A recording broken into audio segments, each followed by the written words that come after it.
our time to say a few words, and then we can start the event. Oga PDP, you want to be there? Are you okay there? Well, it's okay. Or can I come there? Yeah, come. Thank you.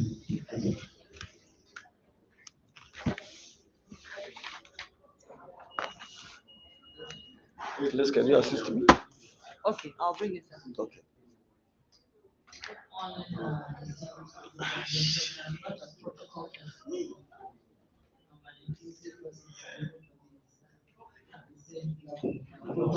good morning. Thank you for coming to this program. And I would like to say that it cannot have come at a better time.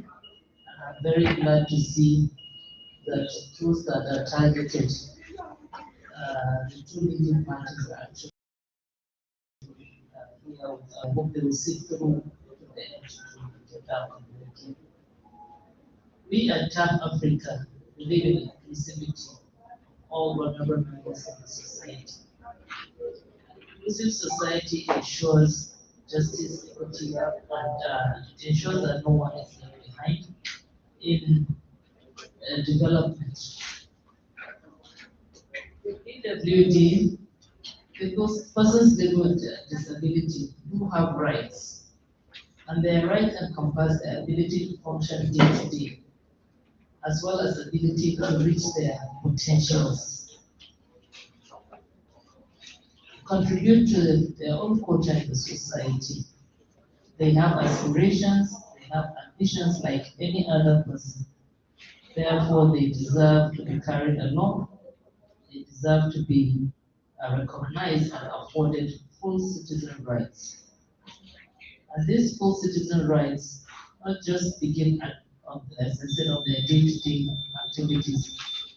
It also ensures the of the society, be it in governance, be it in decision making. And I always say that if I'm not part of the decision making, you cannot take a decision of my being if I'm not part of the decision making. And this goes for all vulnerable groups, whether it's females, persons with disability, youth, and all other different types of groups in the society. So we definitely advocate for inclusion in governance, and this inclusion should be deliberate. It's not something that we have to ask for. It's something that is a right, deliberate. There should be a deliberate effort in appointing persons with disability as cabinet members, board members, and any other appointment that is available within the country at federal level, at state level, as well as the local government level. So we hope today this workshop will bring out the issues around the inclusion and provide the necessary solutions and advice to those that are in charge of in these appointments. And I'm mentioning this to these two parties. I hope you can carry back the communique and the deliberations from this workshop to your parties to ensure that at the end of the day, our effort would not have been in vain. Thank you very much for listening and wishing us happy deliberations. Thank you, Aja, for that wonderful remarks. We'll quickly call on Father Hassan, the Kuka Center Executive Director, for his good leadership. Thank you so much, and thanks to everyone for giving me the opportunity. I didn't expect I was going to be here and to give me this speech, but I think it's a privilege that I won't reject. First of all, on behalf of the Kuka Center, but also the National Peace Committee, for which I'm the head of Secretariat, I think we are very delighted to be here. This program. Really delighted because of the profound that South Africa has put in then consciousness of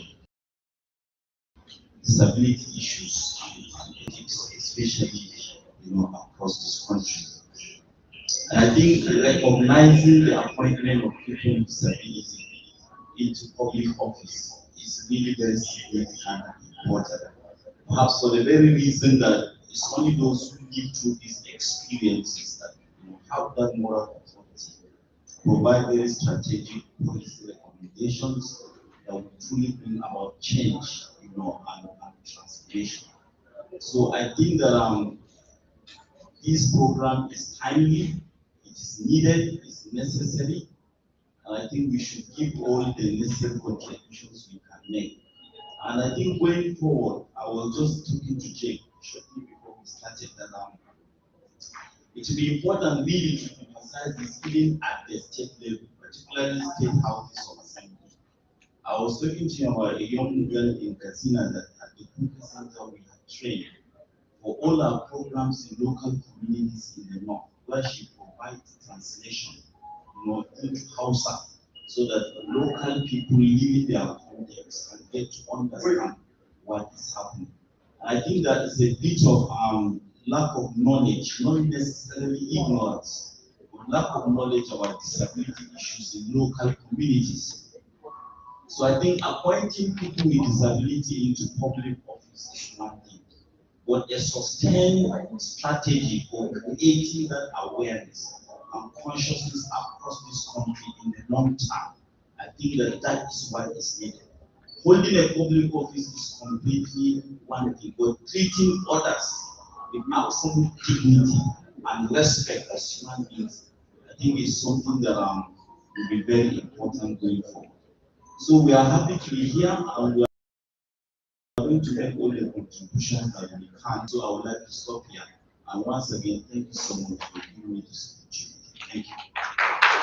Thank you, Father. Quickly, I would like to invite Mr. Chris to give us a good message on behalf of JNP.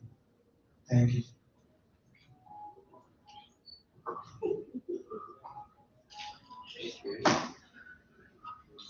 Thank you very much for this opportunity for me to speak on behalf of JNP.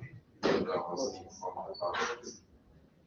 I'm not actually here on the capacity of JNP, but being an official of JNP, I also need to add my voice to what is happening.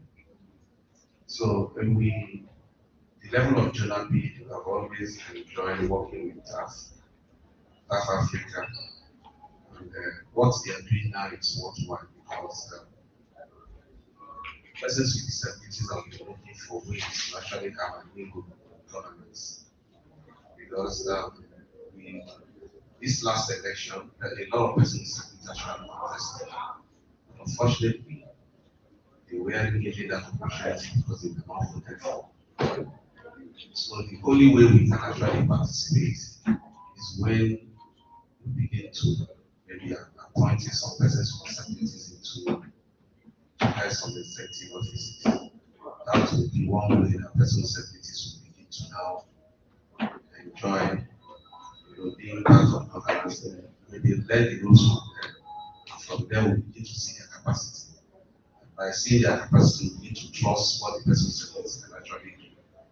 And that will now begin to see some persons with disabilities who can actually run for elections in Nigeria, and people will trust them and vote for them, not seeing them as separate or seeing them as we begin to see their ability. That's why, since I have gotten to know this level to serve, that's one thing I love about this particular project, because it's really giving a whole lot of us opportunity to showcase what we have or what we can do. That's Nigerians will begin to trust us. So I continue to say that on our own part, continue to support what they are doing, take these messages to the kingdom and see that people begin to, like a lot of persons will also begin to now come out and be part of politics, join political parties and participate. Because it's only when people see you participating that they will see your capacity. So we believe that by the time persons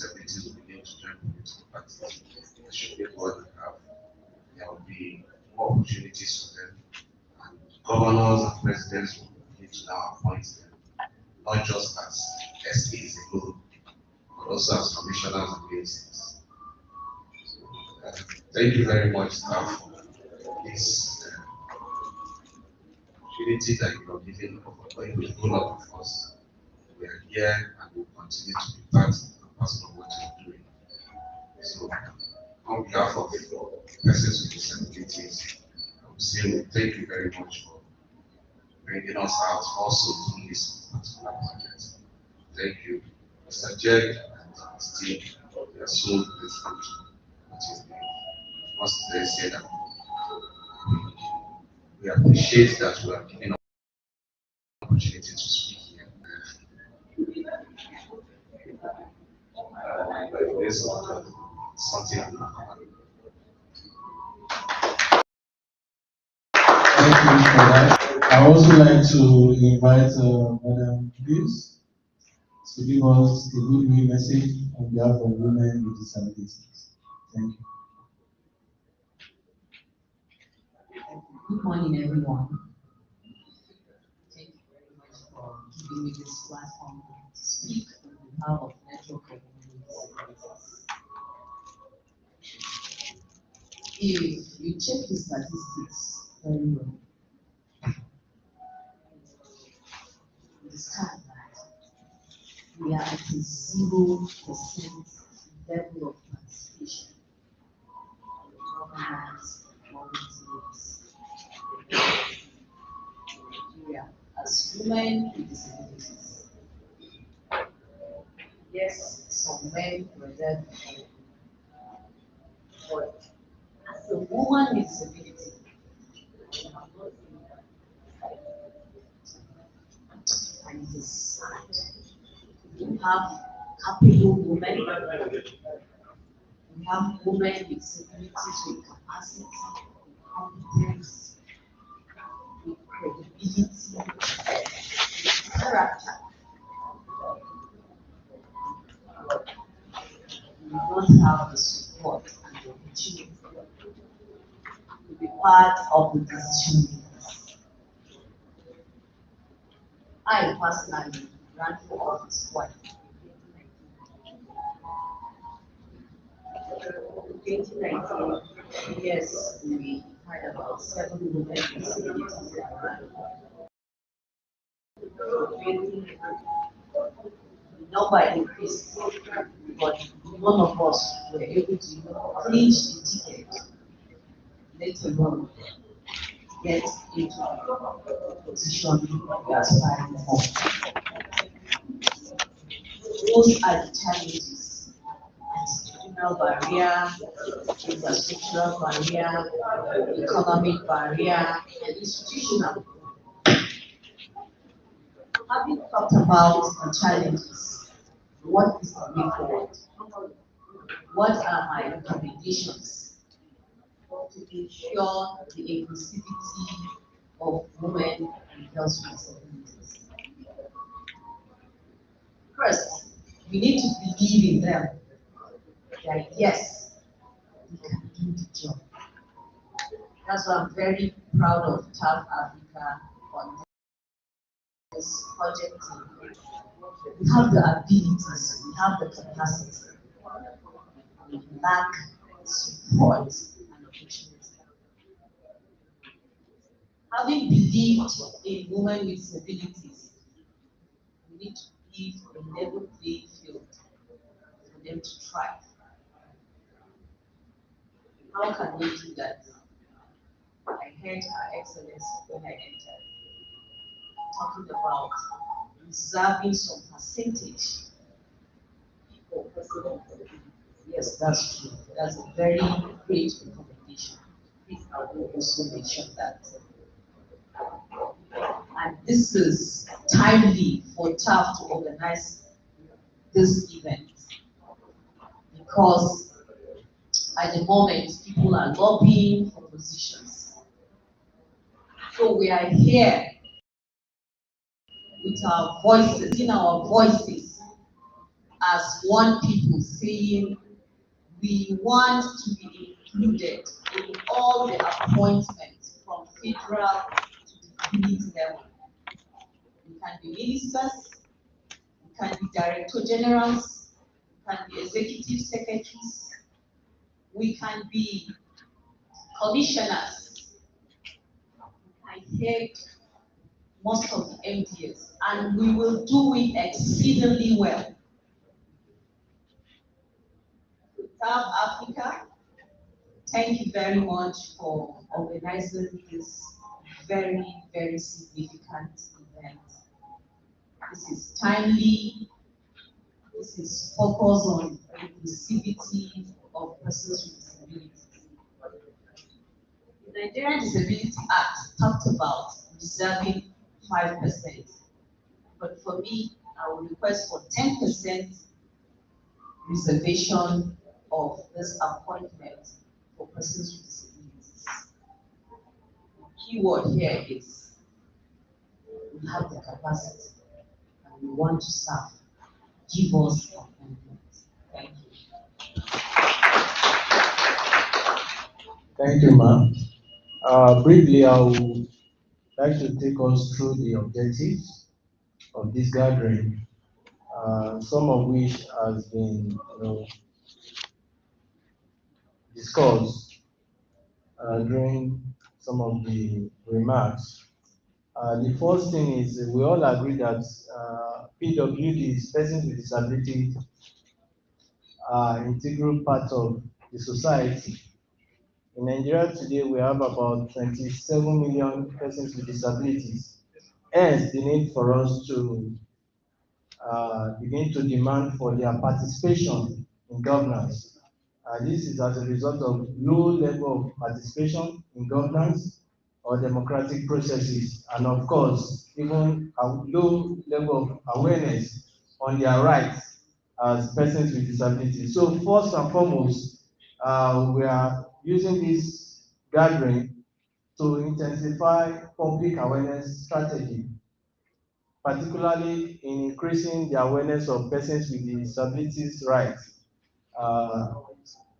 Their rights in terms of participation in political process and governance. Secondly, is for us to demand for the appointment of persons with disabilities. I think when Mr. Chris was giving his good way message, he made mention of we demanding for the appointments as ministers, commissioners, and so on. So we want a situation whereby they will be part and parcel of the government. And this also enhance their participation when it comes to governance issues. Then thirdly is for us to enhance collaboration. So we have different stakeholders gathered here in this room. And this meeting is actually strategic, bringing individuals, CSOs, organization of persons with disabilities, even political parties, and other advocates of disability inclusion. So we are using this meeting to also enhance our collaboration. We want a situation after this meeting. We want to see even maybe political parties collaborating with civil society organizations in demanding for the rights of persons with disabilities, especially relative to their appointment as ministers and commissioners. So this meeting will help us a lot, to network and also collaborate with. Thank you for coming once again. We sincerely appreciate it. Quickly, I would like to invite the executive director, the chief executive officer and founder of South Africa, a person of Ambassador Jake Epele, to walk us through participation in governance, making a case for the appointment of persons with disabilities in public office. Thank you. Thank you. Thank you, allowing me. I think some new people that are very pivotal in the advocacy that we are all here today, Pilot and Kerry, and I'd like them to just introduce themselves. I think one of them is Dr. Chris. Let him just introduce himself. and then I'll walk you through what the assignment my colleague has given me. Chris.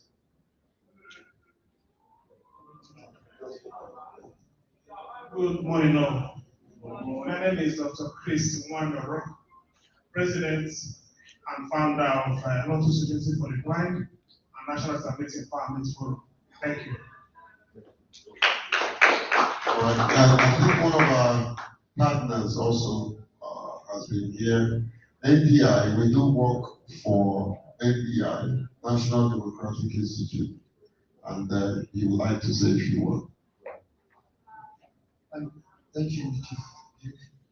I'm here to represent the Chief of Party and the Chief of Party of NDI, Francis Madibu, to be precise.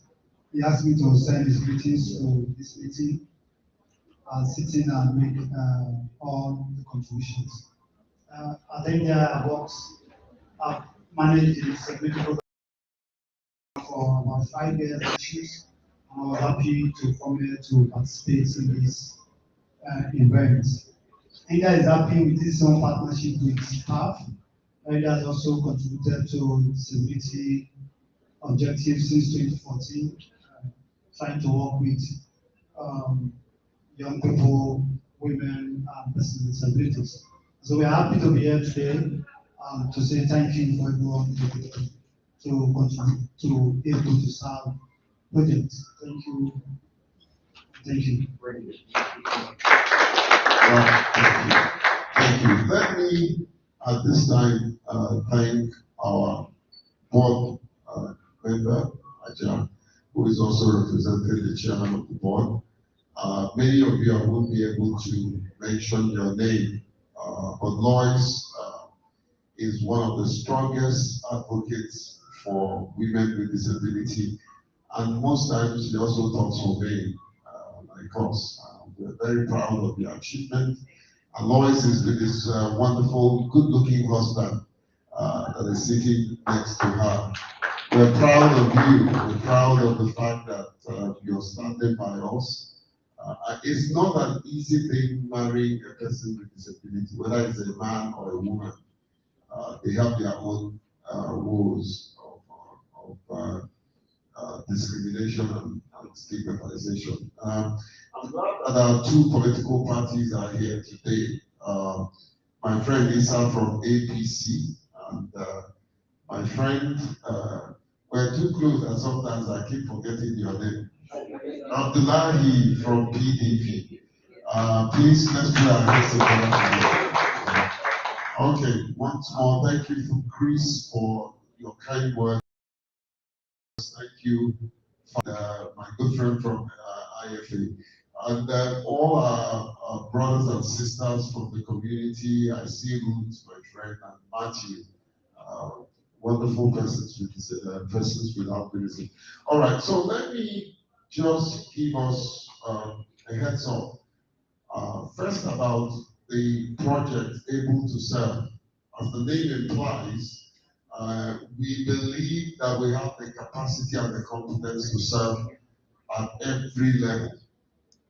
Let me also say that many of you in this room today, you can actually serve in various offices, whether as a minister in this room. Lloyd can serve as a minister, Dr. Chris can serve, every one of them have the capacity and the competence plus commitment to serve. But let me also say that I'm not doing this, we're not doing this, Jake and Bele. I've told the camp of Tinubu, I've told the camp of everybody, if you ever put my name there, I'll turn it down publicly.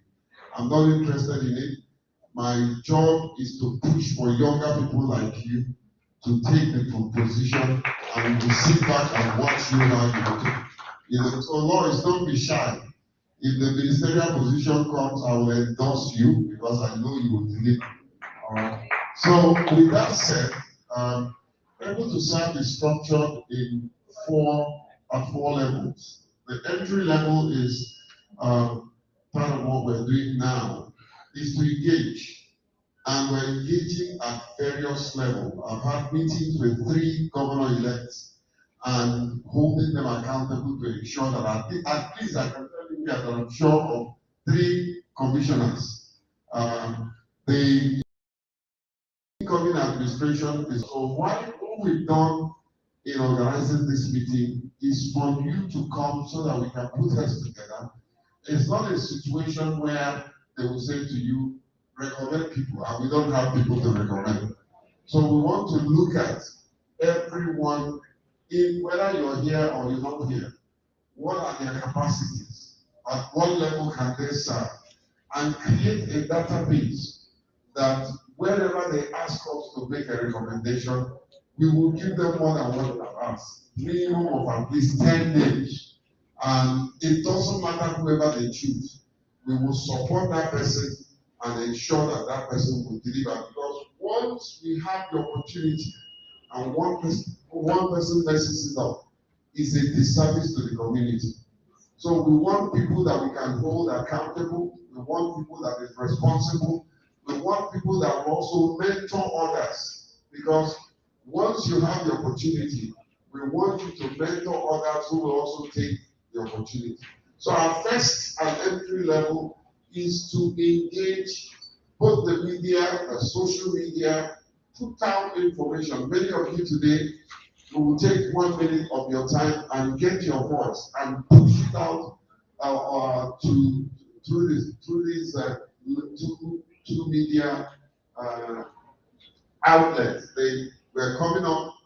We're in talks with a number of channels, and so you're going to see us roll out, adverts bombarding the airway so that they will know that we're here. Now, if you don't make noise about what you have, nobody will make it for you. And so we need a strong voice for the community. Thank God we're privileged to have Aja Amina. I don't think many of you know her profile. In fact, Aja Amina was the very first government official when he was working with El-Rufai to host us as then Albino Foundation. And throughout our position in IMF, we always fight it. He would say, trouble has come to. I said, one day you will come and be the trouble chief troublemaker. And now she is. You see how one day. All right. So we will do that strategically and consciously with commitment so that they will hear our voice. Lois, Cedar Foundation and South Africa had just won a small grant that will further help us contribute to ensuring that this aspect of our service is very loud in both social and mainstream media. The other one is engagement. And Lois, Chris, let's iron our clothes. At short notice, we will go there, we will be in their face, we will keep pushing them until we get it. Lois, I'm not giving up on you. Who says you cannot be a chairman of a very good local government and lead from there, and then before you know it, you are in the House of Rep? It is possible. If you just believe, it is possible. So we will continue this engagement, engaging the people. And Father made an offer. I'm going to take you on that. We will keep engaging, whether in every language, whether it's in Yoruba or Hausa, people will keep engaging them until we get the appointment. Now, we're not going to stop there. The next level will be another conference where we will bring all the appointed appointees who have been appointed, whether you're a minister, you're a commissioner, you're SA, you are head of parastatals. We'll bring you back in a bigger conference where we will get people like Aja Amina and several others to talk to us on what it takes to occupy an office. Occupying an office is not occupying position. Occupying an office is going there to serve purposefully so that you can serve the community. It is a disservice whenever you have the opportunity to serve this community and you put yourself in this space. I have never, I'm standing here with all glory to God. I know at least 8 serving ministers. None of them can say that Jake has ever called them and called for a contract. I don't. every time I go to them is, what can you do for persons with disability? And that's what I've been denying of. Let's talk to ourselves. That's what I've been denying of the opportunity. When you get the opportunity, instead of putting the community first, you put yourself first. At the end of the day, the person will never open their door anymore. Everyone that I have as a friend who are serving in this, one phone call, they pick my call. Why? One time they call and say, hey, I pick your call because I know you're not going to ask me for contract. Neither are you going to ask me for transport. You understand? So it's important that we know how to carry ourselves, how to put ourselves in there with respect. I don't also believe that because we are all civil society, it is to tear them down, criticize them. No, you can't get anybody to support you when all you want to do is to fight the person and tear them. It's called diplomatic engagement. An ability to tell the truth in law without hurting. And I think we need to adopt it. The years of fighting and trying to advocate by force is gone. We need to do strategic engagement that when I come to you, I will leave you better informed than I met you. And that way they will listen to us. So we will bring all the appointed individuals because we know we will get those appointments. We'll bring them together and give them the capacity. The last aspect of able to serve will be to establish a monitoring and mentoring group. If tomorrow Chris becomes a minister, Lawrence becomes a minister, a commissioner, whatever God gives them, we will put 10 people behind her, 10 people that she must take their call, 10 people that she can mentor and replicate. My board, my acting chair here, they are asking me, what's your sustainability succession agenda? That's all course I have. Why should I run the organization continuously for another 10 years? I want to kill myself, my life.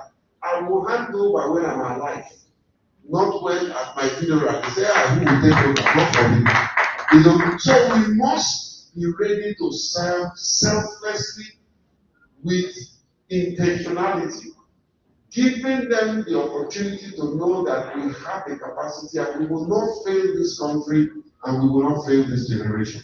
So, ladies and gentlemen, I want to thank you for coming.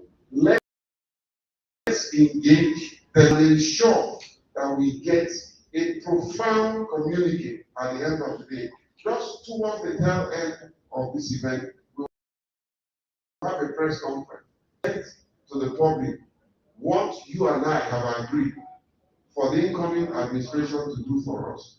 For those that we are asking to appoint us, to show them that we are qualified, to show them that we can do the job, to show them that we can create the next generation opportunity for the people behind us.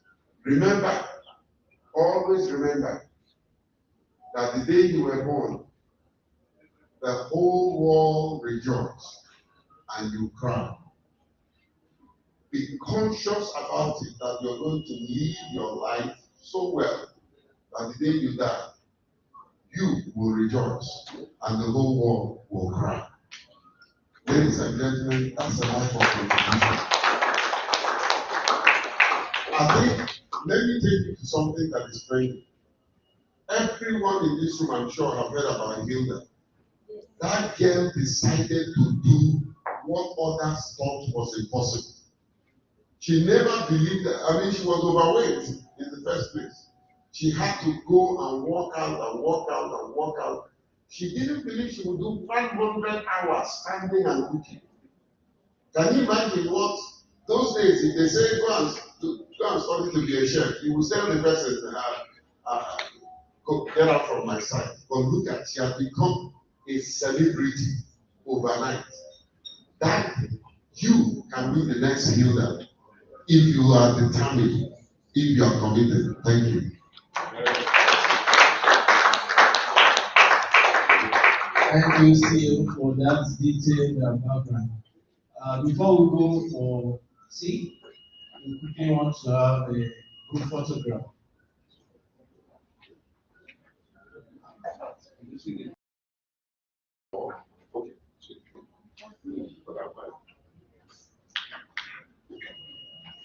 So how do you want to say it? Those who are sitting can just sit. We'll start that behind you. The rest of the people just come.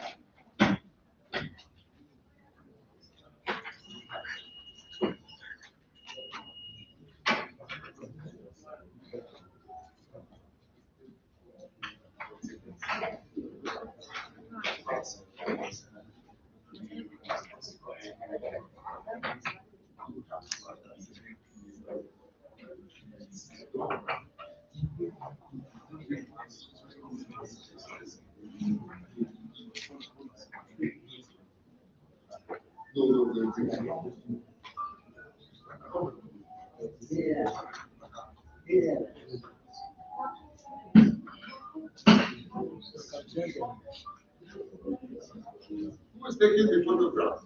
Dr. Chris.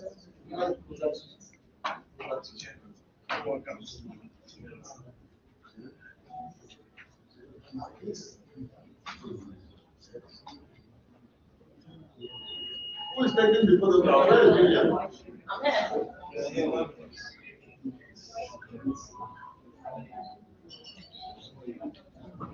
Ambassador, you can see it. You guys can get it.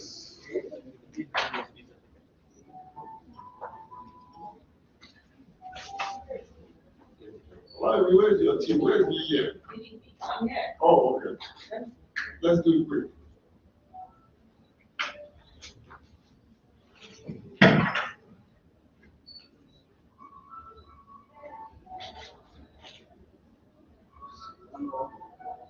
Doesn't take rocket science. Are we done?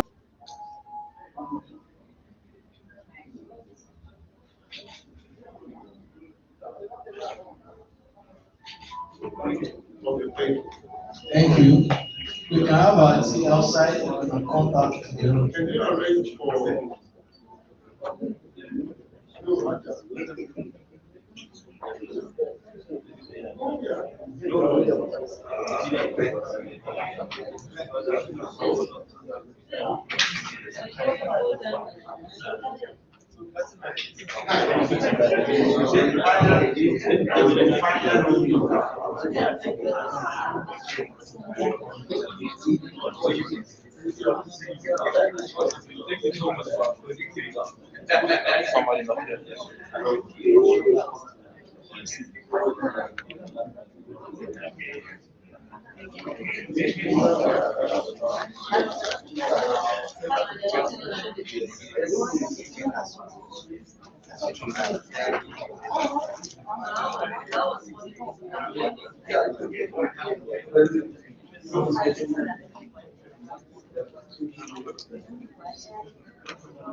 No, no, sit down.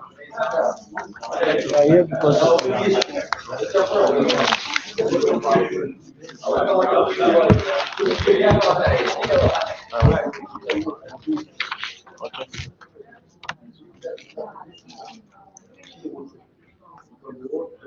no.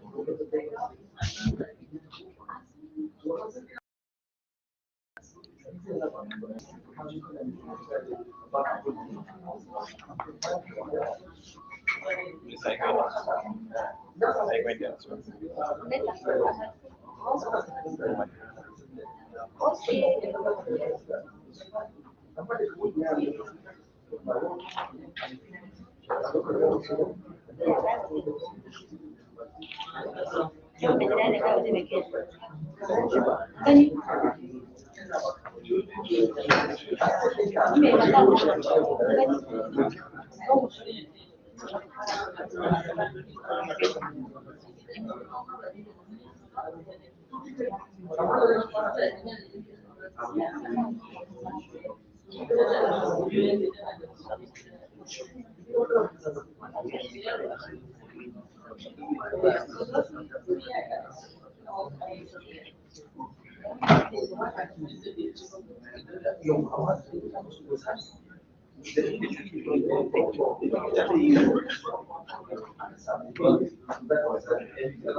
ina so ki kawo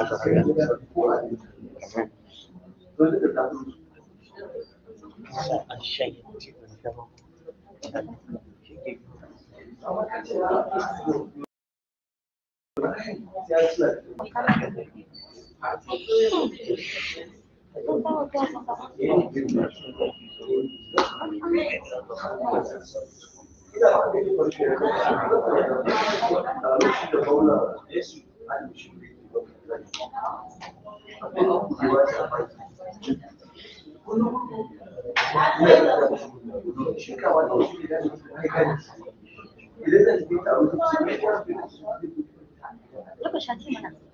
cikin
They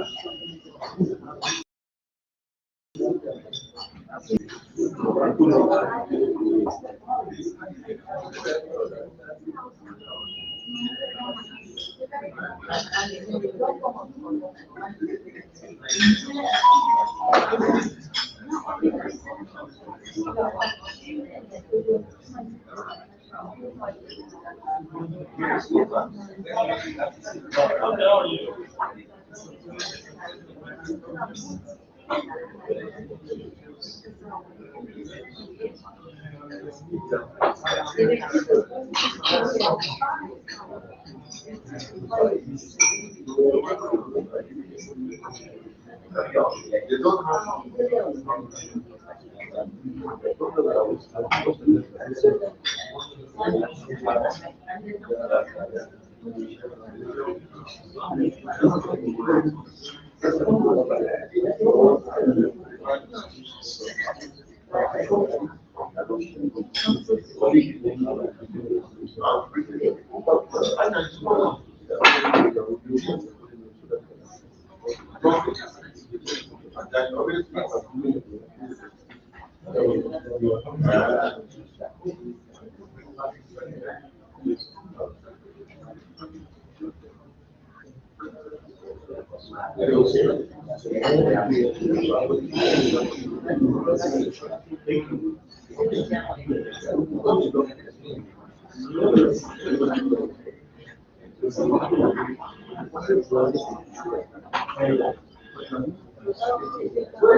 closing remark NCPW.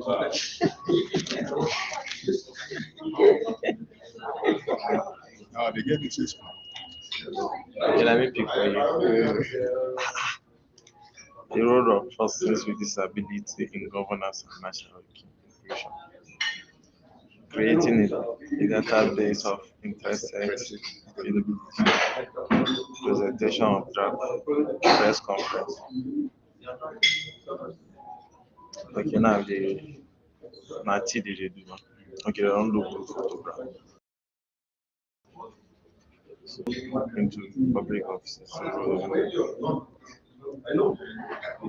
with question and answer. Panel discussion.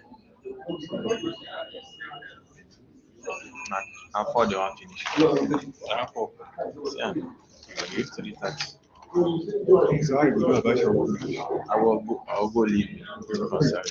I will go come back. No, I don't want.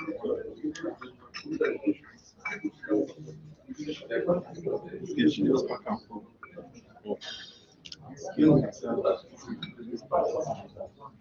She like me now. You gotta go to the right. No. Just say to your meat dey different. Everything different.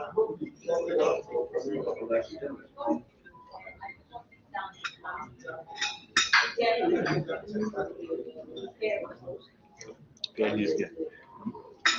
I think the family should get money. Programs. She dey go well.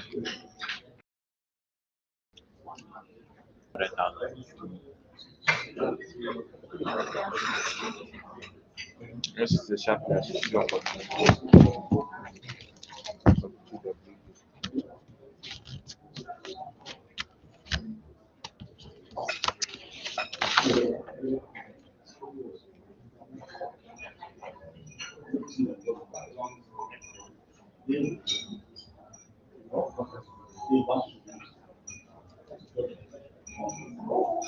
yes, no.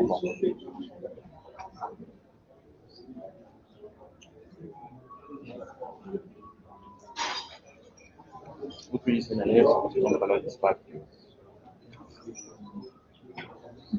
Yes, Jay back now. No, thank you. How is the meeting going? yes, so. I don't know you. Why you take more time? Eh? And so you get it. Oh, no, no, no. No wahala. It doesn't mean. It doesn't mean. Even if I'm supposed to be there plenty. So, you know now, I got a decision actually. You understand? And seeing that we didn't start early, I'll say, make I call you guys. Thank you. Yeah, so, So I come and sit down here.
Good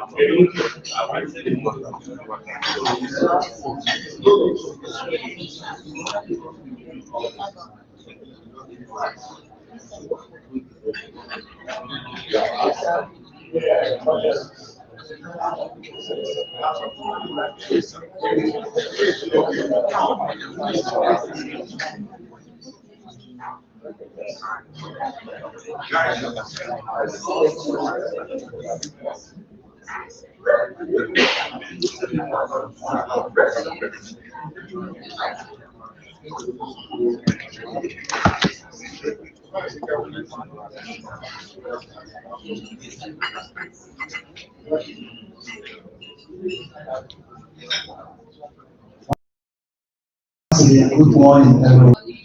I can see some are still taking their breakfast. But of course, we are mindful of the time. We need to move speedily so that we will keep to time. All right, so without any waste of time, we will go into the first session, the first panel, which has to do with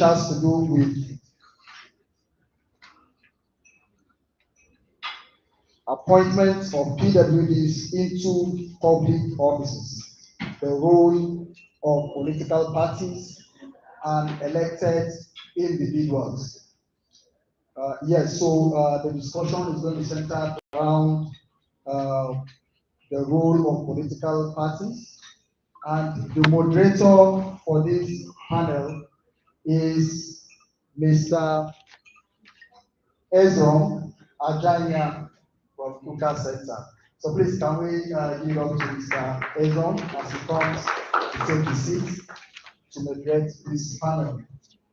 Please clap for him as he comes. All right, so we also have Honorable Mohammed Abba Isa, NIPMA, FCIPM, ABC Northeast Zonal Leader. Please, can we clap for him as he comes to the front? Please, I will need someone to assist him. Oh, okay. All right, thank you.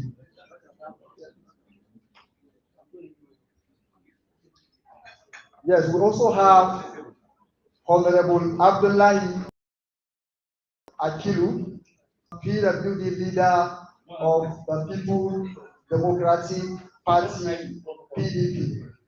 Please, can we clap for him as he comes to take his seat?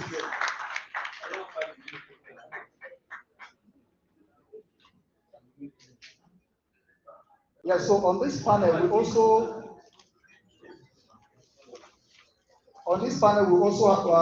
have the Jonah B. president. Yesterday we were talking with him and he was having some issues, but he said he's going to send a representative. So I don't know if the representative of Jonah B is here. Do we have the representative of Jonah B president?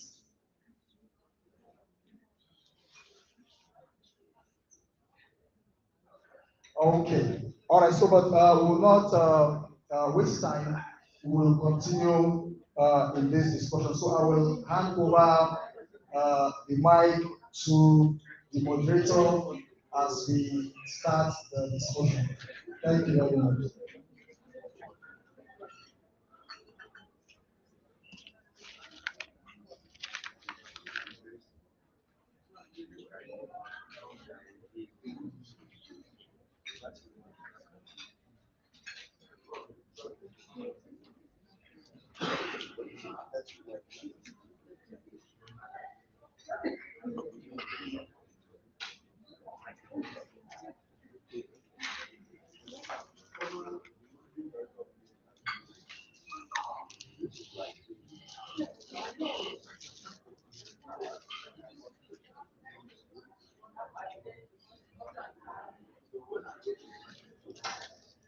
Good morning, everyone, once again. I want to say thank you to Taba privilege of being given this opportunity to moderate this particular session. where we'll be looking at the role of political parties in the appointment of persons with disabilities into offices. I think at the start of this meeting, we heard from various keynote speakers or various Google messages highlighting the importance, and one particular one I noted was that it is a right for persons with disabilities to be treated as people with dignity. It is not something, it's not about tokenism, but something that should be established in any society. They should be respected as people who can contribute to the development of that society. And over the next, say, 45 minutes, we'll be talking about the role of political parties in that exercise. And I'm grateful that we have two distinguished individuals.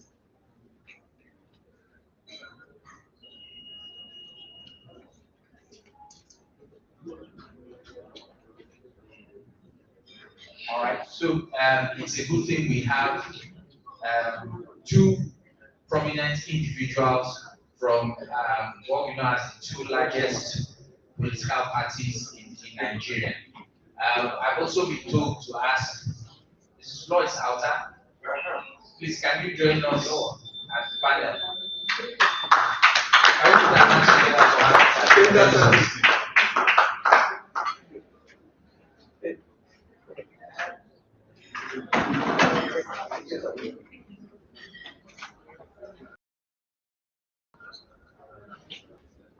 Take this chair.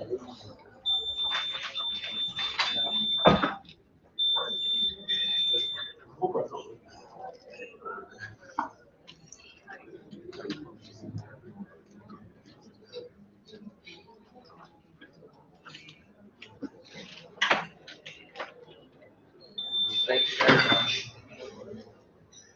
Now, what I will just ask each of the panelists to do is I'll give them 10 minutes to just share their thoughts on this particular topic. We will have from political parties, and then we will have from the perspective of someone who is not within a political party and as a woman as well. So I will start with the gentleman, honorable on my left, representing the APC. Thank you very much. 10 minutes to just share your thoughts on this issue of appointment of persons with disability into political office and other elective offices, the role of political parties in this. Thank you. Thank you so much. I was in relation to the BBC like almost Ukraine. First of all, my name is Honorable Mohammed. After Isa, I'm happy to be one of the critical stakeholders in Nigerian community persons with disability. I'm APC zonal leader for persons with disability in Northeast, and I'm here to represent who is unavoidable absent because of circumstances. You know, ABC now we're in caucus trying to see how is the principal position of the National Assembly in a serious meeting. That's why he said I should come and attend this meeting. Why? Because anything if I say here, I'm speaking on behalf of the political party. I have been engaging in political party for a while. I am an activist in the disability community. Everybody knows me. And the reason why I engage in politics is because I want to be part of the decision makers. Politics is different with the activism. And this stakeholder strategy roundtable engagement is very, very key. And I would also want to commend our model, Honorable Agnes Zachary, has been in this movement for a long, try to support the process of electionary campaign for persons with disability. So I'm not a new person. I engage in the political movement of persons with disability right from the campaign for the establishment of the Commission of Persons with Disability, and I joined politics and I will never compromise the issue of persons with disability with the politics. Why? Because as we are all aware, able to serve campaign is a right that championed by under the of our friend, that's Jay. Jay is a man of honor, is a man that always champion the cause of the persons with disability in disability inclusion. Why? Because if you look at from the political angle, APC has done so much to deal with this. As part of the campaign, we established a structure, APC support group, that is right from the 2019, trying to advocate under Section 12 of the Manifestation of Persons with Disability to make sure that PWD were enshrined and institutionalized in the structure of persons with disability, and we have achieved that. If you look at APC, have a national leader for persons with disability from the national, and we have 6 zonal persons with disability in the 6 geopolitical zones of Nigeria: Northeast, Northwest, Southeast, South-South, North Central, Northwest. All of it is a structure of persons with disability. And if you come to the state level, we have 36 state persons with disability leader, including FCT. If you come to the local government level, we have local government representative up to the unit. You can see how APC start formidable inclusive structure, and APC is the party that start implementing what we call United Nations Convention of Rights of Persons with Disability under Section 29, which state party should enshrine the inclusion of persons with disability in the political process. APC has done that, and we need to recognize that and commend the effort of this administration of President Muhammadu Buhari. Why? Because I'm part of the struggle. Everybody knows.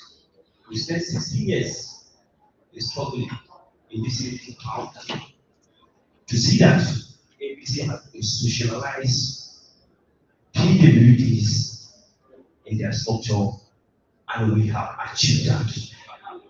And if you come, this is an elected position. Why? Because the reason why, as I say, it's an elected position. I was elected in the convention in Eagle Square with over 8,000 delegates that elected me to represent the person with disability in the office. Likewise, other structure down to the level. You can see how APC put a structure for the elected position. And if you come to the appointing position, APC has appointed 2 people who are persons with disability to represent us as a senior special assistant to the persons with disability. This position was appointed by one of us, which is Dr. Ankeli, for the over period of 8 years. But this is not over. Why? Because you look at party is a swing. Whatever you are going to do, you have to come party structure. This able to serve, we are all aware going by the convention, going by the signing of the Disability Act by Mr. President, going by the Electoral Act, we possess all the prerequisites to qualify and be in appointing position. What I realize that there is issues, there is solution, and there is way forward that we are going to discuss in this event. Why? Because if you look at so many people have been trying to see that PWD has been mainstreamed.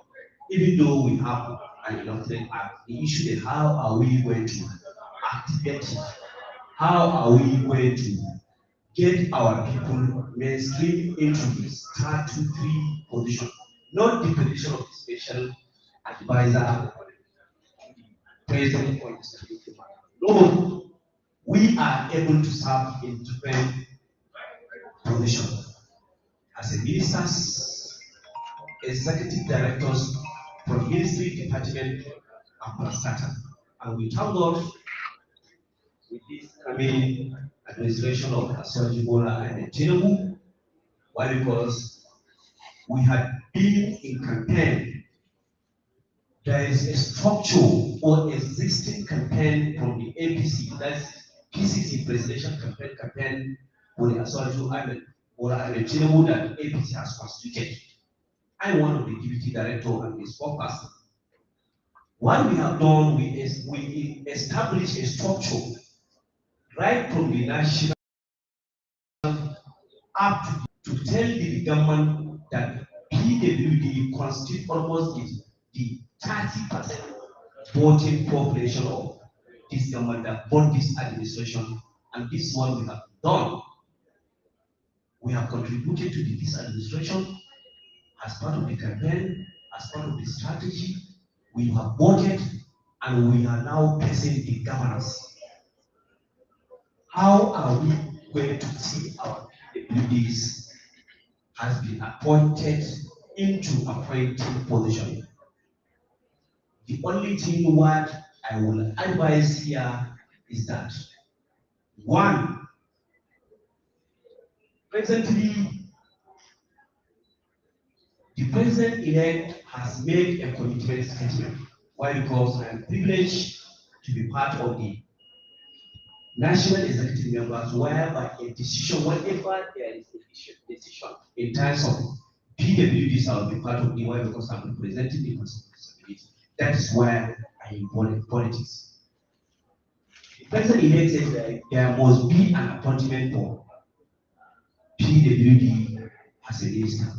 And this campaign for able to serve, it has come timely, and recently by the NESU, we are preparing to engage all the 36 leaders for persons with disability, including the zonal leaders, including the national disability leader, and the national chairman for persons with disability in person of Abdullah to come out with a framework to identify a key position that PWD must occupy. Why? Because we are part of the campaign. And one thing with this administration, any appointment that will come for PWD must come to the party. And I'm happy for this administration is 100%, and we are going to succeed by the end of God. Thank you very much. Thank you so much, Honorable Mohammed Abba, sir, for your contributions. A few questions there, but we'll take them after the other panelists have made their contributions. I'll come to the PDP leader, national leader.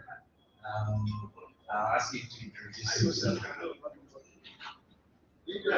Most brother Richard, my name is Abdullah Kiriji, the national leader PDP. There's three issues. One is we discussed about appointment.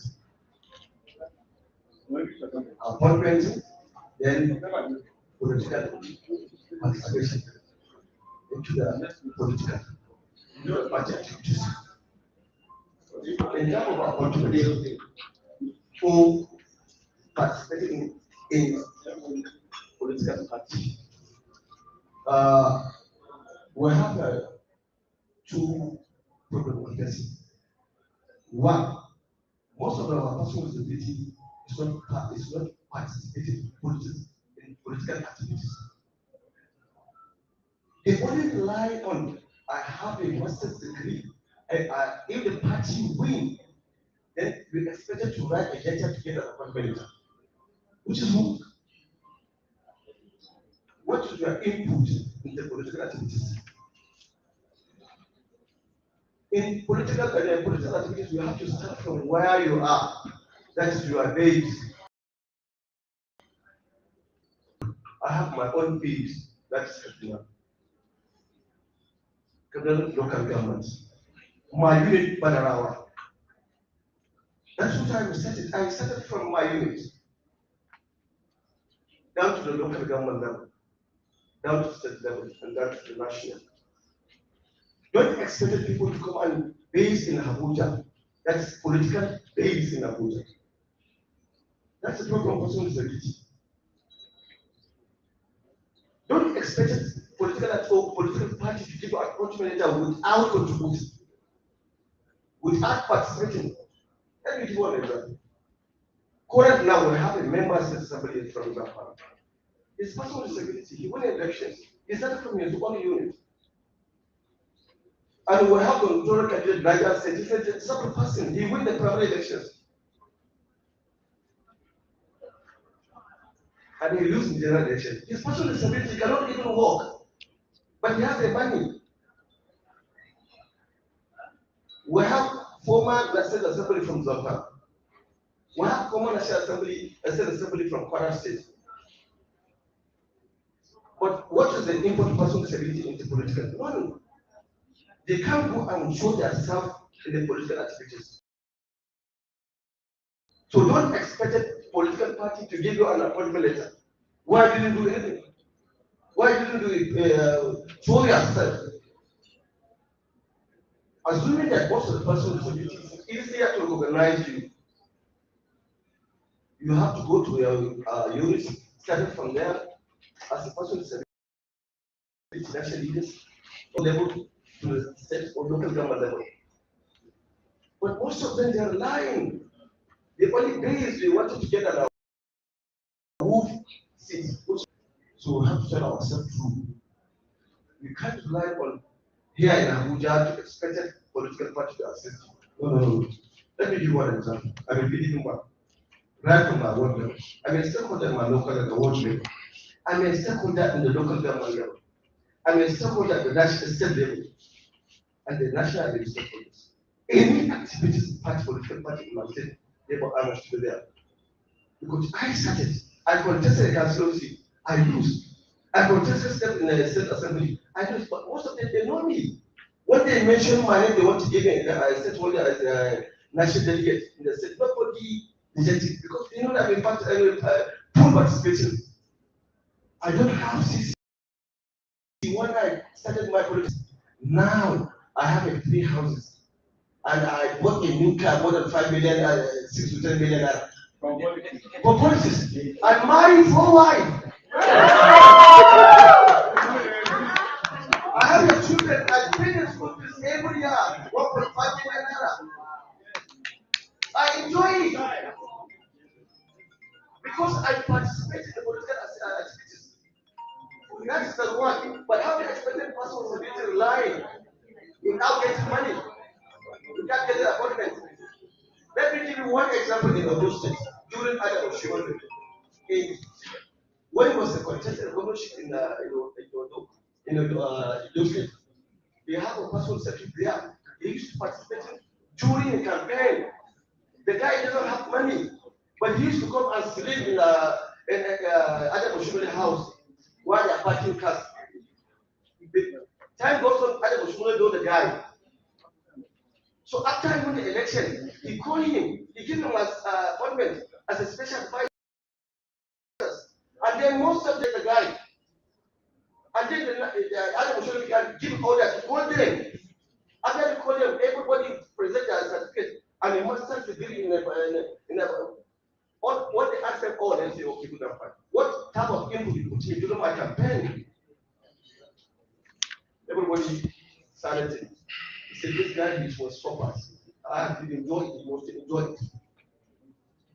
So what you have with your master's degree, but you don't participate in political issues.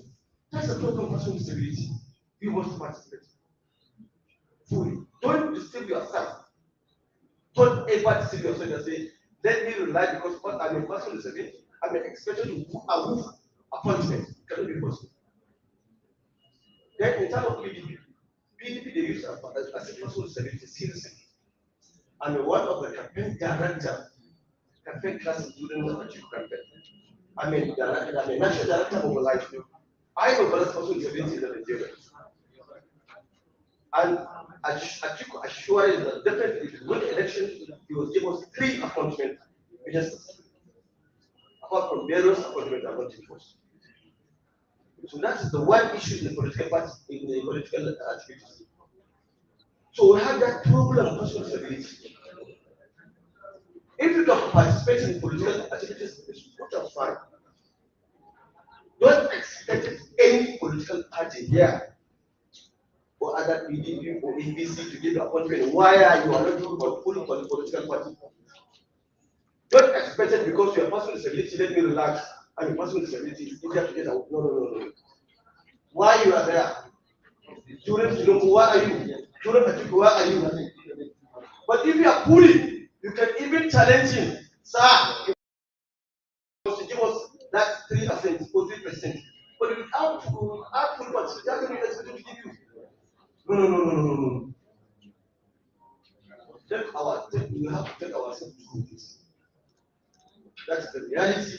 If you want to do something, encourage a person with disability in our world unit, right from our unit to the national. Don't be a Abuja-based politician. Thank you. If I any question to ask. Thank you very much. Don't worry, there will be a section for questions. We're just taking contributions from our panel.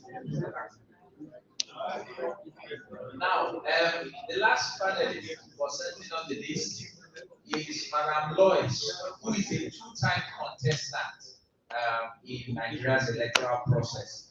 In 2019, she contested for the House of Reps in Hama, Buhari Federal constituency under the Accord Party. And then in 2023, she contested on the platform of the APC for the House of Assembly in Kaura LGA of Kaduna State. She will be the next panelist speaking to us on this issue of political appointments for persons with disability, the role of political parties. Thank you very much.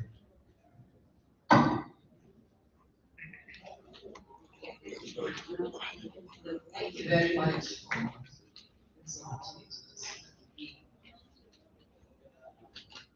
My colleagues have said so many things.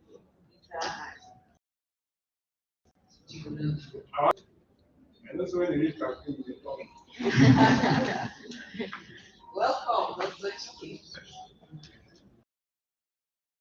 Yeah, so we need to be realistic when it comes to political participation of persons with disabilities. And I'm going to be talking from the angle of women and girls with disabilities participation. Because we are triple jeopardized. Mentioned it earlier. Our challenges are triple, not even double. We have some special needs and peculiarities than men with disabilities. That's why it's so sad that we are at zero participation, both appointed and elective positions in this country. Some men were elected before, like our friend from Jigawa, and some were given appointment. the senior special advisor, the man with senior special advisor, that's goes to the man with disabilities. But women have been sidelined, they've been excluded, they are underrepresented in both appointee and elected positions. Some of us ran for offices, but we did not even clinch the ticket, let alone getting into those offices. Yes, in Abuja, I was told I am not Baki. I come from Kaduna, married to Akwa Ibom. So you could see the diversity. Yes, one Nigeria. When I ran in Abuja, I was told to go back to Kaduna and run. So in 2022, I went back to Kaduna. Kaduna said, we married you out. So you can see the peculiarities I'm talking about. So where will I run?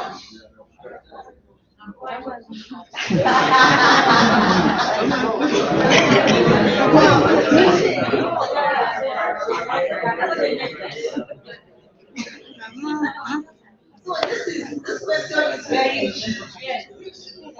very, very good. That's why I'm advocating for the 5 bills that women for the passage in the parliament. It will give me a constitutional right as an indigene and as a citizen. Having said that, there were challenges. Is it inadequate funding? Is it attitudinal barrier? Is it language?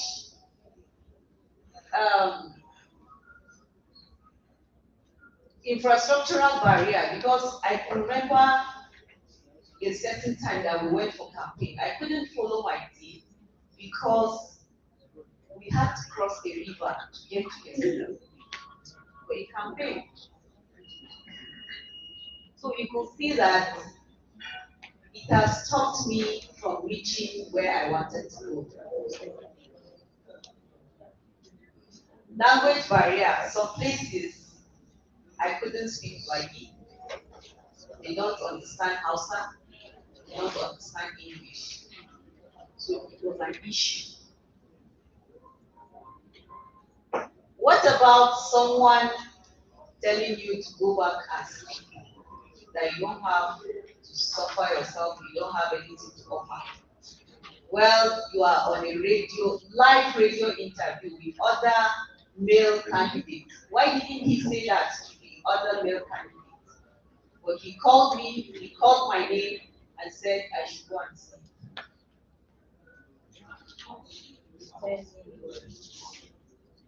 These were issues. The positive side of it is that record was broken, history was made as the first woman with disability that ran with other 4,000 candidates in Nigeria. This has inspired women with disabilities to come out and run. Our friend in various states, Abe, Faith Yasa, she ran on the platform of Labour Party, but she couldn't finish the ticket. There are issues, and we need to address them. So we'll be glad to see organizations of persons with disabilities setting up funds for candidates with disabilities or aspirants with disabilities. We want to see the media profiling aspirants or candidates with disabilities in their media channels. We also want to see the parliament reserving a certain percentage for persons with disabilities, just like the model we have in Uganda. You don't need to go through the rigorous process of being elected. when it is time, they will ask, for example, National Commission for Persons with Disabilities to nominate those they want to see at the parliament. And they will nominate them and they will represent us as members of the parliament. That's what is done in Uganda. I was there and I saw it and I met some of them. Maybe we should start from there. Pending when things will fall in place and we get things done. Where we were 10 years ago is not where we are right now. 10 years ago, there was no National Commission for Persons with Disabilities. But today we have it. So I believe in the next 10 years, we'll be able to see representatives in the parliament as House of Reps, as senators, House of Assembly members, and the rest. Thank you very much. PDP will have a full-time senator from Kano State, Senator Bello had to go to full-time senator, special disability, with the Chile, I mean, Chile. Thank you very much. I believe these contributions have thrown up several questions. I can see hands going up. I have some questions as well that I've been writing down. But I'll give the floor. Please, we want to set certain ground rules. We'll be giving 2 minutes, just go straight to the point so that we can take as many contributions as we can. And I'll just give numbers for this first set. So I'll take first 5 hands that I've seen. 1, so the gentleman with the red shirt, 1, 2, 3, 4. Okay, let me take all these hands. 5, 6, and 7. Please remember your numbers, okay, and 8. So 1, 2, 3, 4, 5, 6, 7, 8. 8 persons for this first round of questions and comments. Please, as you stand up to make your comment or ask your questions, we would appreciate you to introduce yourself, tell us the organization you're working with or you represent. Thank you. So we have the mic for that will go around.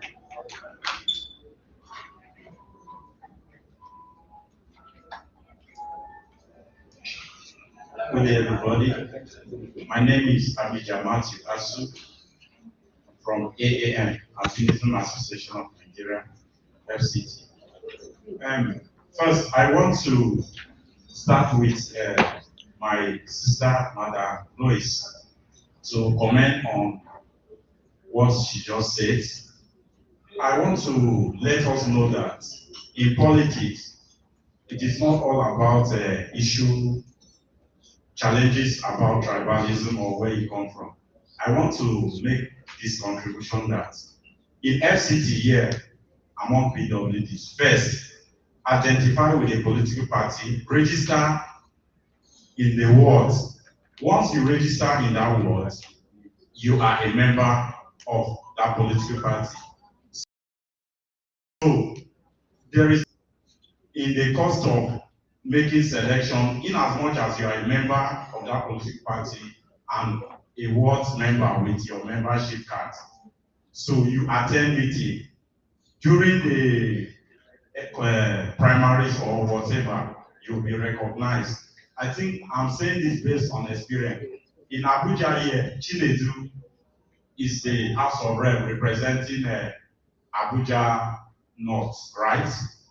Honorable Chinedu from the Labour Party. He's an Igbo man. The reason being that he identified with a political party. He identified himself with a political party and he was given the opportunity. He is an Igbo man. So this shouldn't discourage us that because you are not an indigent, you will not make effort. And secondly, I'm just making a plea, my first and second speaker, I will suggest, since you have gotten the opportunity to represent the PWDs in the political realm. Please, I will advise, I'm making a plea. Those PWDs that are around you, if you can take 2 or 3, register them in their monthly dues in your political party, pay for them, encourage them to identify. Some of them, they pay dues, monthly dues, meeting. Some of them may not have the wherewithal, the financial muscle to do that. So encourage them, pick them. If it is 5 as a challenge, say, okay, I'm picking 5 PWDs to encourage them to join my political party and pay them monthly dues and encourage them. I think it will go a long way to mainstream the PWDs in the policy. Thank you. Thank you very much. Number 2. I am here.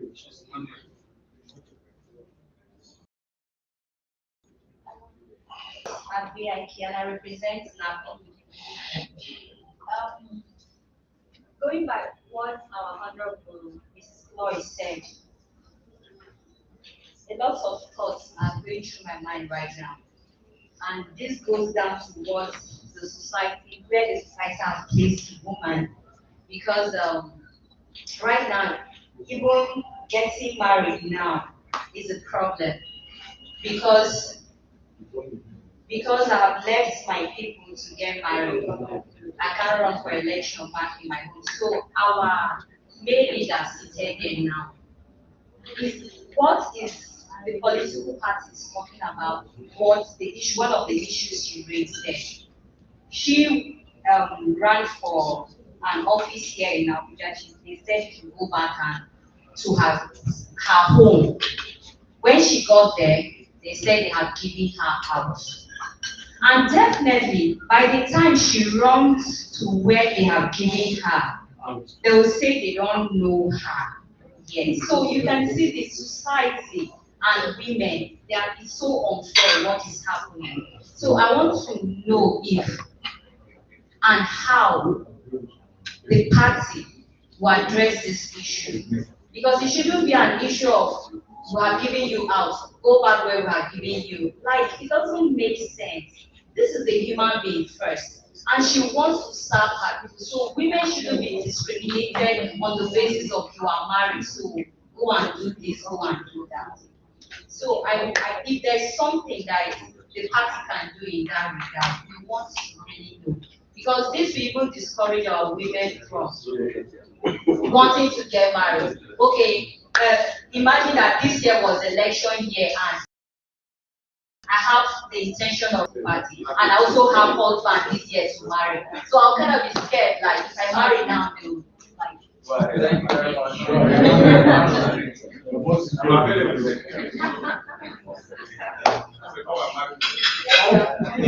My name is Stephen Iloko. I work for the Friends Association, IFA. I have 2 questions for the representatives of the various political parties that are here present. First of all, I would like to say that to congratulate the community of persons with disabilities since the passage of the Disability Act into law by the President in February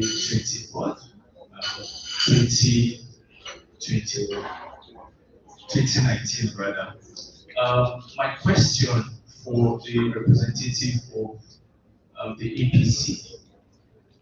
I know that APC has a very strong component of the disability as a political party, but then what exactly is the political party doing to create an enabling environment for persons with disabilities in the party structure?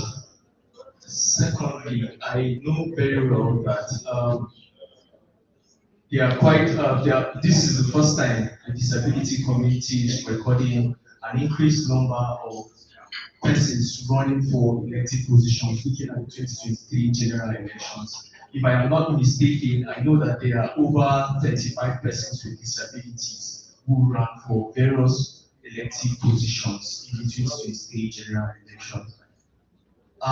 To my dismay, the party APC were unable to produce even from the local government level. This is really very poor. because we expected an outcome. At least one person from the political party should have been elected. So the question is yes, what is the political party doing really to strengthen the participation of persons with disabilities? For the PDP representative, sir, with due respect, I have engaged as a programs person with various political parties, even from the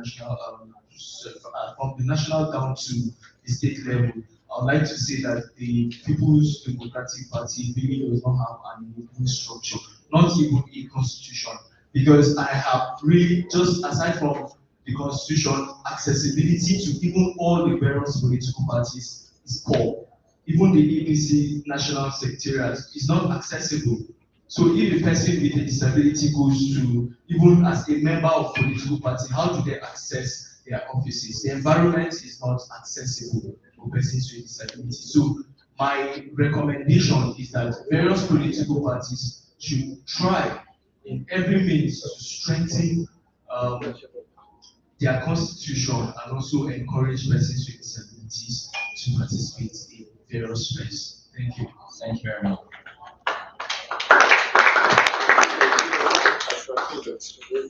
Okay, so since we have 8 persons, after this first 4 questions, they will answer, and then the next 4 persons. So from number 5 to 8, please, you just hold on for a bit. All right. My name is Paul. And my question, my first question goes to the representative. He actually made mention of that you must be a party before you can be appointed. You understand? That's what, because he told that person said himself to join political party before they can have the chance of being appointed. Yes. He made mention of that. But I disagree with him because we have seen appointments in Nigeria that most of those people are not members of the political parties. Based on their achievement or their achievements, they were able to be spotted by either governor or president and they are appointed. So, secondly, when he was talking about his achievement of being a party, he alluded as if why persons with disability should join political parties based on what they will gain. So I want to ask, is it all about service or all about what you are going to gain? For us to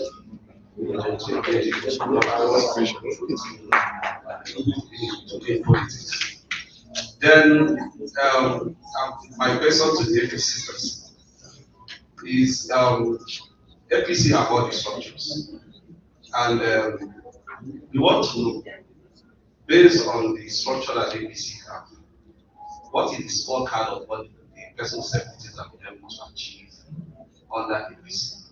Have we been able to see persons with disabilities who are elected under APC, or even given tickets under APC to run? Then again, what is the level of engagement that you're doing in order to ensure that there are some others, what would I call it, policies among the political parties that encourages that is the inclusion of persons with disabilities. Even to the extent of having the offices or even the where political parties have their meetings, they are accessible for persons with disabilities. So how are they engaged the political parties to ensure that we have all this in order to encourage more persons with disabilities part and parcel of All right, thank you very much. So we'll just take a pause and I will just come back to my panelists to just respond to some of the questions. So we'll take it according to the questions that were asked. So the first person he addressed it to Madam Lois. So I will give her the mic and then we'll pass it on. Very much, our dearest moderator. Yeah, A member of staff that asked the question, I think you need to ask more questions and you need experience on politics. I was involved actively in politics before running for office. I joined our political party in 2017. I was attending meetings. I was doing what was right before coming out with my intention to run. And the party supported me in different ways.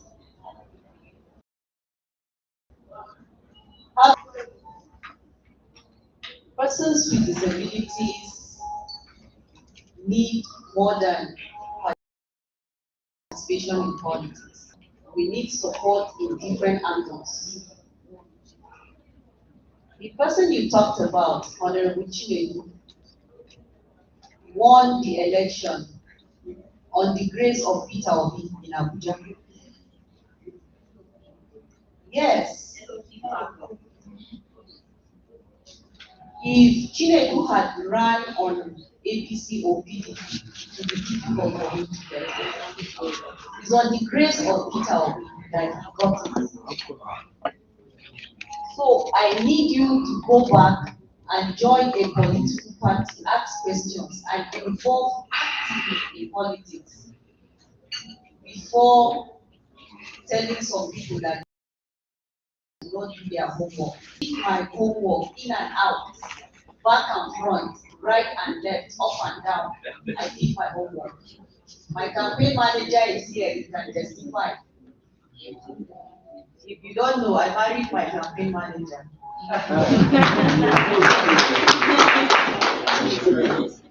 Okay, you want to add something to that particular point? Let me add what you say. So, you are not fully participating in political activities or contesting.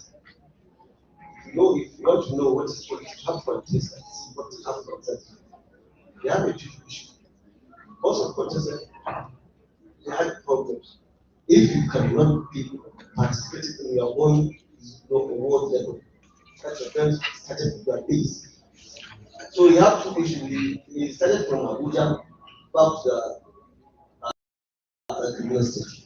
Assuming he started I know that it's an English book. I know that I'm from the nursery too. So assuming that he started from Kaduna, he was to win. But he started from Abuja function. So now assuming he go back now, started from now, just campaign, we shall be doing next.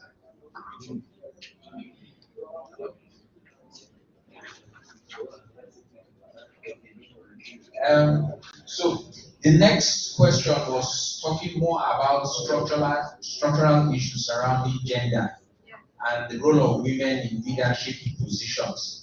And it so happens that you have women who are also persons with disabilities.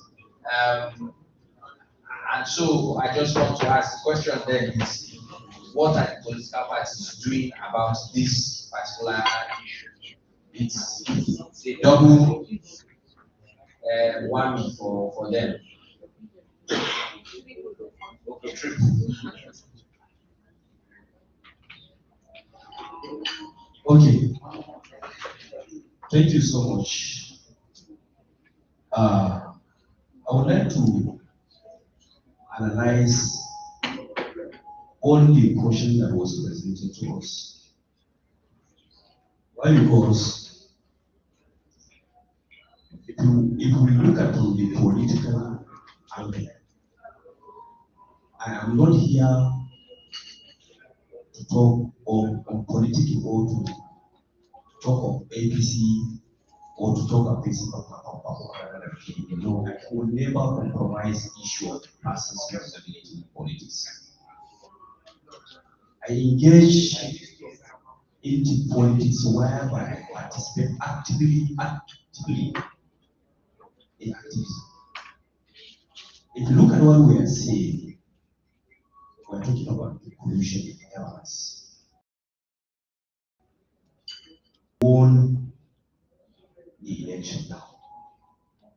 even if we can be in one political party as ABC. ABC has done so much to persons with disability. There is no two way about that. Inclusion is all about accessibility and participation. Accessibility and participation. And the key word of inclusion, if you look at the ABC Secretariat now, is fully accessible to persons with disability. Contrary to what my friend has asked, there is a veto. The Office of National Disability Leader is at the backyard. When the newly elected National Disability Leader has advocated that he cannot be at the back, they provide office for him as a part of the National Working Committee. And there is an veto. Even the National Party Chairman for the APC is our member. He's a member of persons with disability. Why? Because he cannot walk. He transfers his office from upstairs to the downstairs. And any issue for persons with disability will not take it lightly. And APC have 3 more PWDs holding an elected position. We have Senator Umar Tamwa, who is our member, who is a senator. We have Ayu Haruna, who is a councillor in a plateau. Why? Because politics is different with activity. I am mentioning that you cannot be in Abuja to say that you can contest in a position like my friend said to win an election. It's not like that. There are some people that own the party. You must start from from community development. You must start from your ward. You must have access to political leaders. And what we are doing here as a political leader representing persons with disability, we have to make sure that PWDs, all their entitlement has been streamed in terms of political appointment and elected position to see that PWD has get this percentage like the women leader. If you look at APC have a 3-win. Women win, PWD win, and you win. In PWD win, we have national leader, we have organizing secretary, and the secretary, wherever we are coordinating. The issue is all about coordinating. We have different forums, different organizations of persons with disability. What are you doing to make a difference in terms of political participation of persons with disability? When it comes to the election, now APC say that they have given us a position, like on the national, what is the elected position, when it came to election? What we are trying to do, we have to come out with a framework. Why? Because there is an issue, there's challenges when it comes to the election because of the monetary aspect. To make sure that it has become a policy, a framework that certain percentage of position has allocated to KDP. That's the only way we can scale to. My sister Lois has contested in Kaduna in different platforms of APC. If you contested in different platforms of APC like APC or ADC, or in the environment where the APC they are the stronghold, how do you expect that you can win? It cannot be possible. Why? Because there are some people that they are on this party like the governors. They will bring their candidate. You that you don't have the resources to give it to the delegate to win to have a ticket. These are the challenges that we have. But if we make it a mandatory at the national level, came out with a framework with the support of everybody. APC has done so much. We have officers, essential to the person with disability or disability matter. What is he doing? What is he doing to champion this cause? This is why we have to come in and collaborate our efforts to come together to make sure that we champion this cause. This is the government that we are trying to see that we collaborate to make sure that certain positions were allocated to the persons with disability, ministers and executive directors. an executive director in the agency, not special advisors, not. And I am sure we are going to go a long way and the party will go to this meeting. That's why because we participate in the campaign, we work our contribution, and they have so what we have done, and inshallah we are going to give it a great advantage. So, thank you. Thank you very much. Any further contributions? Well, so there were specific questions to panelists here. So the APC rep has just addressed those directed at him. The question came directly to the PDP rep here. The desire for PWDs, for persons with disability, engage in political activity, is it about service or benefits? That is the key question that we need to highlight. Is it about service or benefits? Is it both? I think my friend didn't know. I think let me come back what I'm saying earlier. I told you that. Let me give you an example. I'm building a house and I need assistance from you. You didn't give me assistance. After I build a house, you expect me to give you a wow with a site. It cannot be possible. Every political member of the political party, he must serve a political party as a member before he get what he wants to do. Any political party members in the country.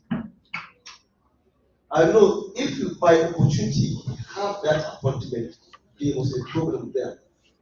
Because you cannot even assist, you cannot even help the people in political parties. They are going to complain on you. Yeah, you didn't even assist political members or by giving them contract or something like that. But if you are full politicians, they give you appointment as full politicians. You must consider full politicians.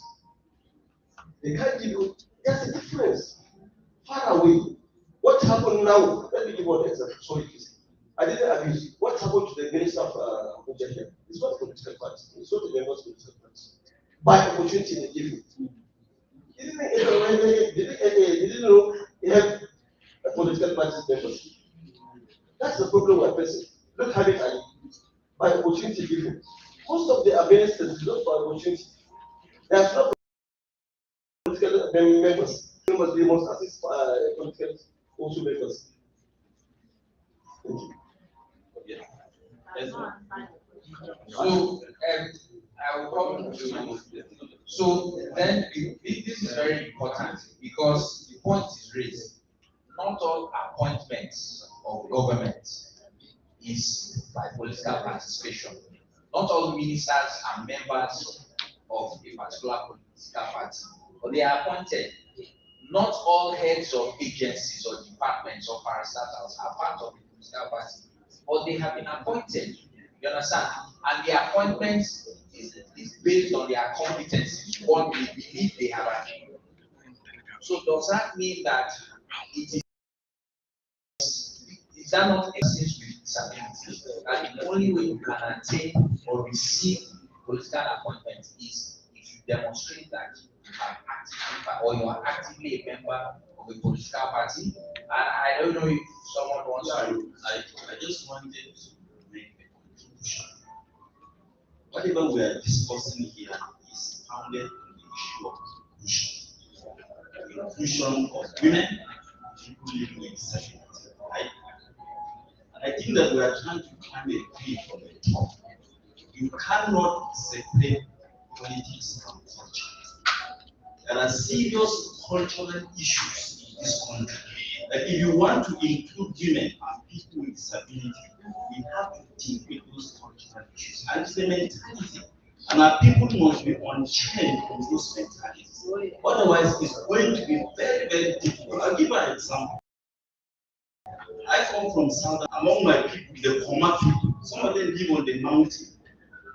If a woman's husband dies, up today as I'm talking to you, I'm possibly taking up So if you go to that village, any woman that laughs and you don't see the two issues, it means she's a widow.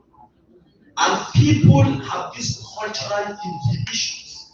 And so you cannot build on politics and inclusion without dealing and clearing the minds of people about these cultural issues. And not only cultural issues, there are issues of religious ideologies, preaching of religious superiority of one ethnic group, one religious group against another. And if issues, you simply want people to be included, it's going to be very, very difficult. There are places where up to today among the Kuma people, twins are killed as I speak to you. Twins are killed. There are places where albinos are stoned to death. It has nothing to do with politics, it's culture. So even if those people want to participate in politics, that cultural mentality can become an obstacle. So I think that we have to begin to think through, if we really want to clear the way for proper inclusion, the question is how do we deal with the issue of cultural possession and religious superiority and the preaching of one ethnic group over and above the other. So all these sectional claims that we have, Christians are superior, Muslims are superior, this ethnic group is superior, you are a disabled person, how do you represent us? So those cultural inhibitions must be dealt with, and we must find a way of addressing that in whatever policy recommendation we are going to go with today. Otherwise, trust me, in my opinion, we are just climbing the cliff. So now I know these conversations have gone us has raised up further questions. But I think it's important for us to take the other question. I think we will continue these discussions bilaterally. We will not get a solution or solve all the issues with a 45-minute panel. So I'll take the next questions. Number 5.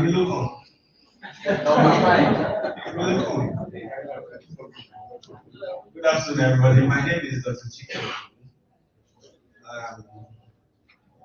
I usually like to speak early because it looks like some of the things I want to say here have been covered. But I want to recommend something to you. My new book is titled Anachronism in Nigerian Politics. What the people cannot do does not exist. It will soon be published, and I ask you to get a copy. Everything that's been discussed there and addressed there. So cap it all. I have seen persons with disabilities in appointments. I run a mantra called CALL. And in CALL, it means courage, opportunities, responsibilities, and empowerment. When you go as a beggar, nobody will listen to you. First thing I want to ask everybody in this room, is Chike Okogu disabled? No. Do I look disabled? No. I hope you understand what I'm saying. Is Chris One disabled? No. Is Jake Pele disabled? No. You guys have to put your best foot forward. Don't come and tell me you have to be politically correct. I served on the board of Shopee. I stood amongst equals. I may be sitting down here, but I stood firmly. And that's what, for as long as you keep coming beggarly, nobody will listen to you. I was a member of the ADC. I used advisory. And in ADC, I was a deputy national chairman. The constitution of the party had to be changed to accommodate disabilities. It is there. And that is one of the legacies that I left that party with. And so many other things. So gentlemen, please, I keep with you. You don't go beggarly to any boss. Because it is not, your appointment is not based on your disability. Let us disabuse our minds from that. I am not a person with disability could open the way, but my capacity overshoots the disability. You have to work on your capacities. And you speak like lions who want something. Don't go there. I mean, I've sat in rooms with fellow PWPs, with so-called bosses. I am not a beggarly person. Give me a break.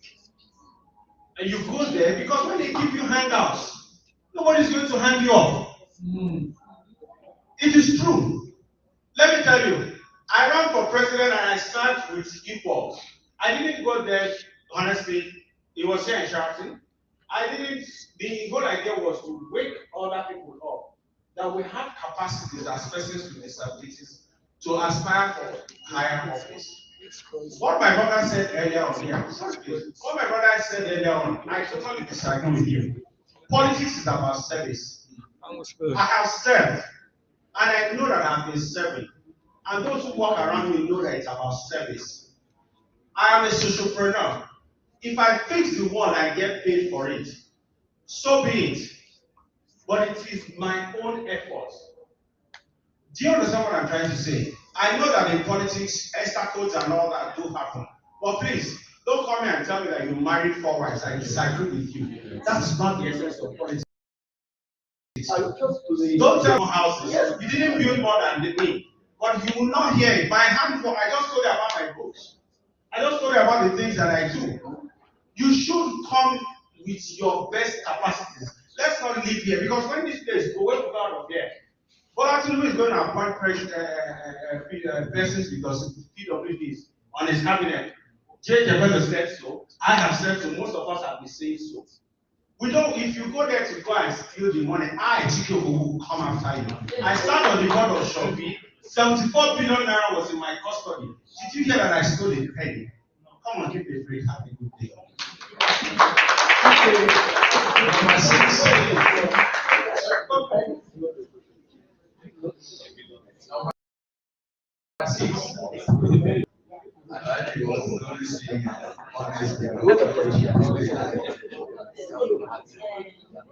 Good afternoon, everyone. My name is Longa-Times Patrick. I volunteer for Network of Women with Disabilities. We appreciate TAF for this forum. They have always been coming on with topical and critical engagement on issues like this. We also appreciate the panel, members of the panel. I'd like to thank you for being honest. People make money from politics. You are not alone. Thank you for telling us the truth. My observations, I want to address my issues to the APC leader. It is true that APC is at best to strength of persons with disabilities. The Commission, the Disability Act, but towards the end of the APC government these 8 years, they have given us so much that what they have to offer us is not what we want to swallow. Let me put it that way. During COVID-19, they tried palliatives and witnessed it specifically meant for persons with disabilities. But during the Naira redesign, they did not bear persons with disability in mind, and persons with disabilities suffered. It is true that they have mainstreamed persons with disabilities into the structures of politics and governance.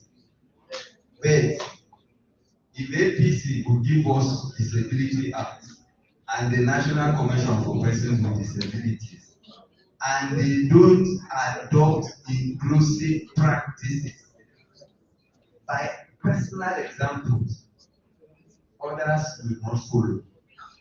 And the Disability Act will just remain a work of paper, just like all other laws we've had in this country. I was in Asukuru, a screening committee that resulted in the election that I will find this office. We met, and I came, I greeted you as usual. That place was not accessible, you will agree with me. In Eagle Square, my wife was a member of the Presidential Campaign Council. Almost all the events and meetings they invited her, I went with her. Where people will say a person with disability should come for a meeting or an event in Eagle Square. and they will block Eagles Quest from National Mosque access. When we reach there, maybe I'm conveyed by about 4 persons with disabilities, wheelchair users. My wife alone will be the only one using motorized wheelchair. They will say, come down here, order from above. And this is APC event. And this is APC that mainstream persons with disabilities. I want to say, okay, tell them you are there to represent your people. Awareness is not enough to know this person is physically challenged, this person is a person without penis, this person is deaf or blind. Awareness is also knowing the impact of disability. Awareness is also knowing inclusion and need for inclusion. Awareness is also adopting inclusive action. So please, next or maybe from henceforth, if your people arrange for a meeting, tell them if they are inviting persons with disabilities, they should schedule it to a venue that is accessible to all of you. Even the APC national headquarters we are talking about, with all due respect, up till today, there is no dedicated parking space for a person with disability. They will say, drop her and go out. What if she had driven to that place alone? Well, we have so much to discuss on this, but time constraints. Let us stop at that. Thank you very much. Number 7 and 8, and just round it up. Please. Assalamu alaikum wa rahmatullahi. My name is Mudir Kamshur, the chairman of People with Disability Traders Association, Abuja, FC. And I also represent Alaji Suleiman Muhammad Kasna, the area of PWD. I have 2 questions that I want to ask. One, I would like to address the question to PDP, one for APC. But I would like to use my father tongue to ask the question because I know they will understand what I want to ask. Then, if they want to give you the answer, they will use English to answer the question. I'm sorry to say. I'm sorry, I'm very, very sorry. I have a lot of things in my mouth, but I would like to use my father tongue. I'm sorry to say. Go ahead, we'll translate. Now good. Tambaya ta farko.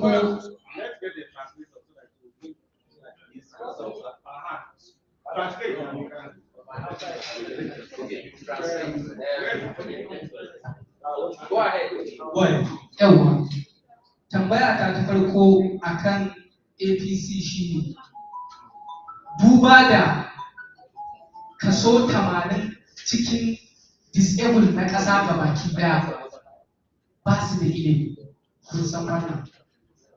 Kaso 20 su ne suke da ilimi. Kuma yanzu APC ita ce take rulin wannan ƙasa ta mu. Shin wanda irin tsari APC take da shi akan ƴan uwanmu disabled na su samu ilimi su ma su zamo cikakkun mutane kamar irin sauran mutane. Abu na farko kenan. Sannan tambaya ta biyu ita ce, akwai daga cikin waɗanda ba mu da ilimi mun yi tunanin, ina ce ilimi ina nufin karatu na boko, saboda yawancinmu iyayenmu ba su nuna mana mu yi karatu yadda ya kamata ba. In mun yi ɗan kaɗan sai a dakatar da mu ma a tura mu bara. Duk da ban kasance daga ciki ba, amma na san mafi yawancinmu haka muke. Shin waɗanda suka yi ƙoƙari suka haɗa kansu ta wajen su yi kasuwanci don su dogara da kansu ba sai sun zama masu karatun boko kafin su ci daga gwamnati ba. Wane irin tanaji wannan gwamnatin ta yi wa waɗannan 'yan kasuwan don su ci gaba da dogaro da kansu? Wannan tambaya ke nan ta biyu. you very much. His first question is addressed to APC. And what he started with is that considering there's about 80% in illiterate PWDs, that's statistics, only 20% of PWDs in Nigeria are actually educated and literate. What is APC's, what is the government, APC government, what is the APC government's plan to educate or education to all? How are they going to strengthen education? That's the first question. The second one is parents of PWD did not encourage them to go to school. Some of them commenced schooling and dropped out and went on to other ventures like entrepreneurship. What is the government doing? What's the government going to do for these entrepreneurs amongst PWD? How are you going to enhance their economic activity? Let's take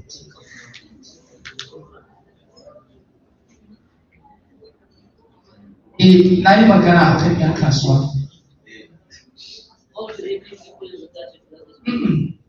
Na gama da APC, sannan saura tambaya da PDP.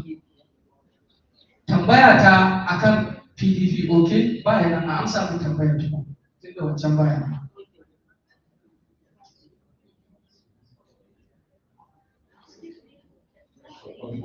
Okay, sorry, let me just take the last question so that we just round up. Once you respond, we just round it up as once.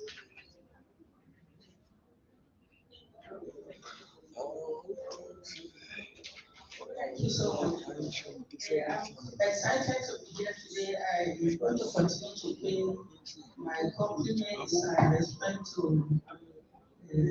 Elder Jake. Because he's very strategic. He's somebody who uses all the social capital, which money cannot buy.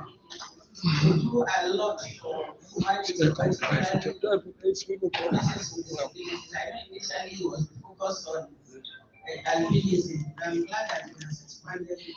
I'm excited to see Nigeria. No, it's not very common for to see people who are in opposition and they live in opposition and they begin to interact with this set the way she is. The father was saying something, my friend, and their father, she likes something about lawyers particularly. Lawyers always have many prominent women. Their husbands are just at the background, and it's not very common. I don't know what the matter is. Most of them don't read, they just say, my husband is a good person, this is. You see, when she said her manager, you can, well, the story will be for the book that she will be publishing. How the campaign manager became her husband. Very interesting. So I'm grateful. I had said that I will not be speaking at any occasion that has nothing to do with trauma directly, but I realized that this one has triggered different kind of traumas. And but when I looked around, initially I didn't see anything. It's when I looked at the campaign. This is my first house. Please rise up. You see, Uge and I work at NDI. I sat in their office as gender and inclusion advisor for 5 years. It was talk of war even with my chief of party. Have you ever seen where you pay somebody to do inclusion and gender and you say no, we cannot go to this area? So that is how difficult inclusion and diversity is. And I particularly look at Uge. He was a program assistant then. And that was in 2014 to 2018. I'm particularly happy because we did so much in order to convince political parties, international organizations, including our own home office. That is the headquarters of those who pay us. I remember our project was $54 million, a lot of money. But before we could convince them to implement inclusion, different statistics, graphics in color. We agreed with me. Initially, it was difficult, but it became an institutional thing. So I want us to look at it that we need to be more serious. You see why we need to be more serious? The issue of culture you are talking about, the culture is not the problem, the religion is not the problem, and the tradition is not so much of the problem, but tradition and culture are not static. So what is the problem? The problem is that we need to be more serious. What can we do? Being serious, I'd like to take it from this election that has just happened. Haja Zakari is part of it. The senator of FCT elect. Senator elect for FCT, Haja Eriti. A lot of people who want to kill me for supporting her and going everywhere for so many reasons. They gave religious, all manner of wild things that why do you support her? Do you know why I supported her? Part of the reason, particularly, I kept telling her that you're a super. That for me, the 2023 election, the best thing that happened in the outcome of the election is the election of identity. Why? You know why? She believes so much in inclusion, practical inclusion.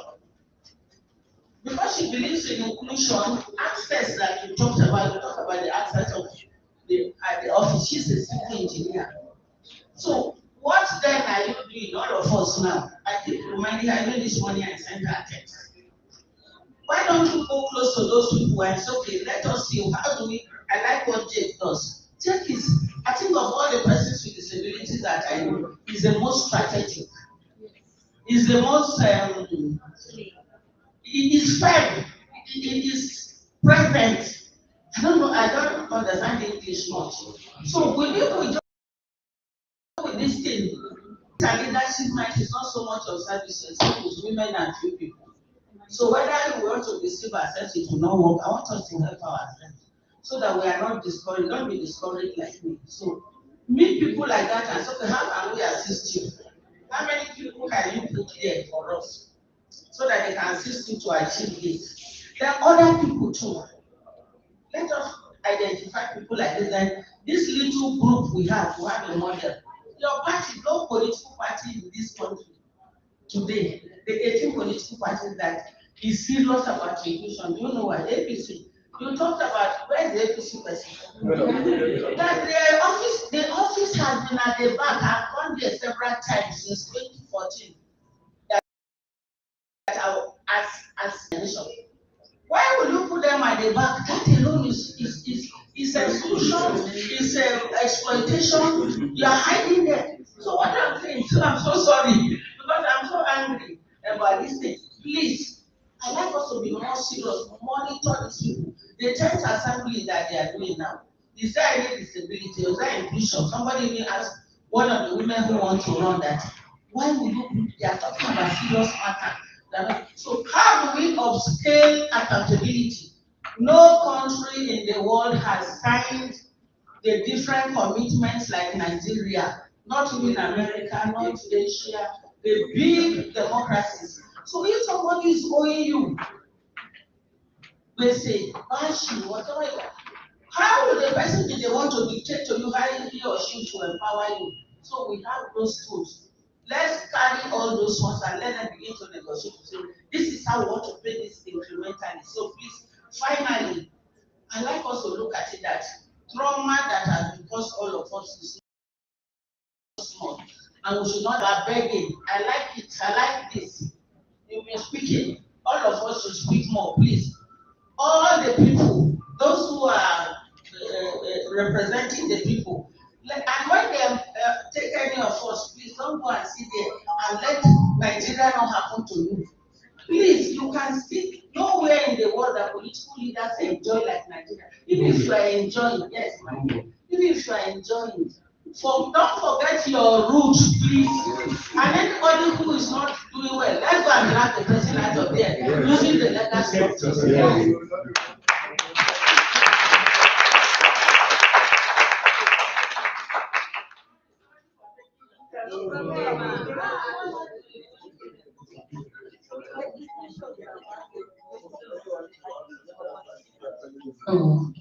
Sai tambaya ta biyu tunda na ga wannan ya dawo.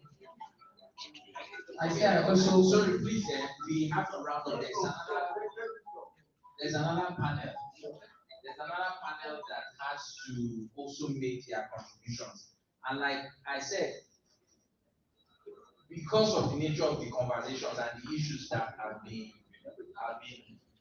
dug up, it will be difficult for us to conclude everything in this meeting. Like has just been said, there has to be continuous discussions. One thing I take away from this meeting is that, and I want to use the example of the APC. They have a structure that has been institutionalized. How can we as civil societies, as various stakeholders within this space, within this community, engage them to now drive those issues we want to begin to see improvements of persons with disabilities in Nigeria? That is the key thing, and that is how can we help this large population of people who have been unrecognized, who are basically in the backyard of people's national offices, be brought into the top floor of those offices. It is by engaging them, and we all have responsibility, we all have the capacity to continue this engagement. And so I just want to round up the session. I would like to continue, but we need to move on. So can I just ask that we put our hands together for our panelists? As much as possible, I also want to get the answer from the APC, but it's not around, and we need to move on. Probably before the end, if there's the opportunity, you will answer those questions, because, and I know he's passionate to give you an answer to those questions. But thank you very much, our panelists. Okay, you.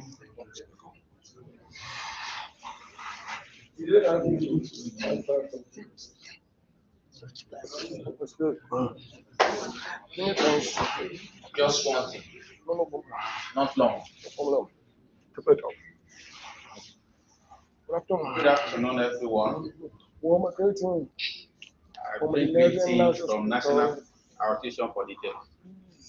Please, I just want to appeal to us so that when we are speaking, we, the disability community, and disability space, try to just avoid some derogatory words. When someone was comparing that you don't need to be a deaf to some matters as a deaf. That's what I'm going to. Thank you very much. Importantly, in the midst of us, we should be civil and respectable to one another. That is the conclusion of the matter. Thank you much. Thank you, Tap Africa, for this privilege. And I hand it over to the Chief Moderator. Thank you. Can we please appreciate our panelists and our moderator?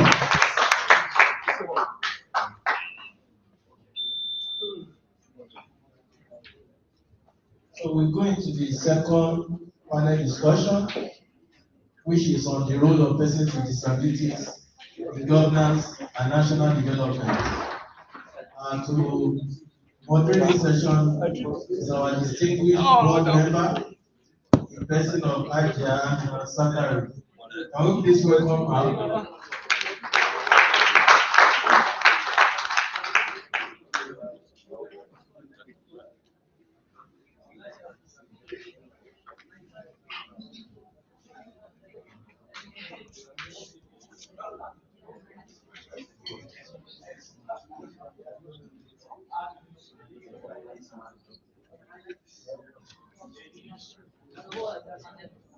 So, I would like to invite the following panelists, Mr. Stephen Yogo.